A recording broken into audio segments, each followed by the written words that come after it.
My name is Sangeeta Mehta and you're watching my channel, My English Magazine. Today I explain to you the Book of the Duchies.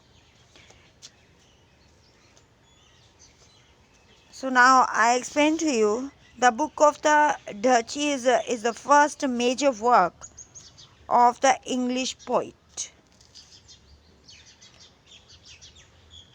Geoffrey Chaucer.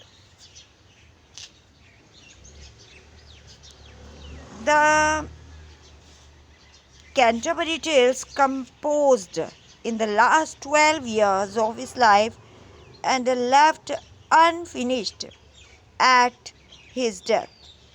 The Canterbury Tales, first published 1476 CE by William Caxton, became so popular that Chaucer's earlier work was always handled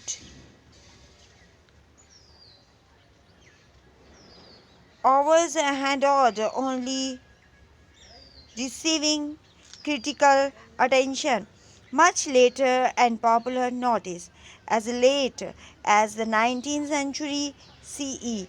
Among these is the Book of the Duchies, composed in 1370 CE in honor of Blanche, Duchess of Lancaster.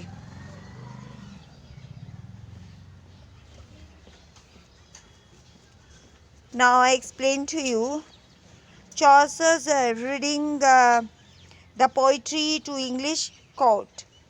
The poem is written in Middle English and belongs to the literary genre known as the High Medieval Dream Vision, in which a narrator opens by relating some problem he is experiencing and then falls asleep, has a dream which suggests or clearly reveals a solution to the problem and wakes feeling at peace or resigned to his situation. Chaucer's piece deviates from this form in that the narrator never claims to have resolved his problem through the dream. The poem ends simply with him saying he woke and wrote the dream down. This being so, the entire poem should be understood as having been written after the narrator woke from the dream and saw his problem of unrequited love, which describes as a sickness he has suffered from the 8 years, continues even after the dream. Chaucer would have crafted the piece in this way to highlight the difficulty in moving on from loss. The poem offers no solution to the problem of grief other than a compassionate listener in the form of his narrator, though a series of questions and by relating stories, the narrator helps the knight relieve the joys of the relationship and express his grief over the loss of his wife, even though there is nothing he can do the relief too. The summary of the poem. The poem opens with the narrator complaining that the cannot sleep and loves in a kind of apathy where he feels neither joy nor sorrow, does not care about anything, and fears he may die because of his lack of sleep. In lines 30 and 42, he says how he does not really know why he is experiencing about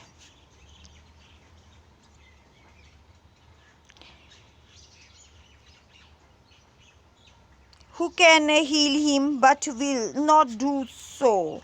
The poem relies on an audience's acquaintance with the romantic vision of courtly love, a poetic genre of medieval literatures developed in southern France in the 12th century CE, which frequently featured a knight hopelessly in love and devoted to a lady. The lady in their poems in other depicted as a physician who can heal the knight either emotionally, spiritually, or physically, and so physician that narrator refers to in line 39 is the lady the loves who can either left him or will not return him his love. Since he cannot sleep, the narrator reads a book. Ovid's Metaphors, Metamorphoses. Though the title is never given, containing the story of the lovers says usually given as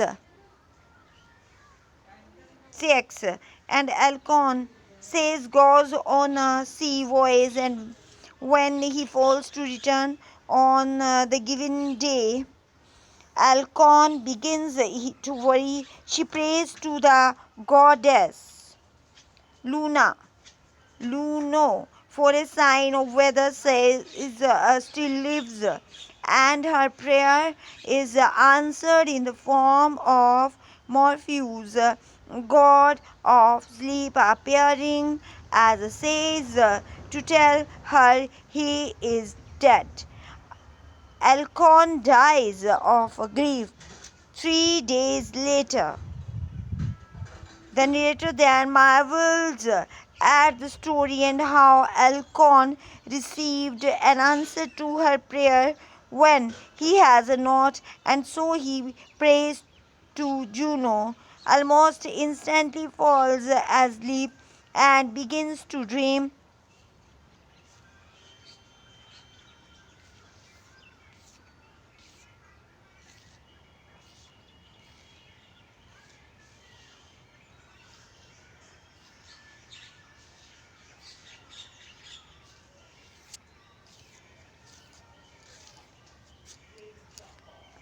He finds himself in bed on a May morning with birds singing and quick gets dressed to join a hunt in progress outside.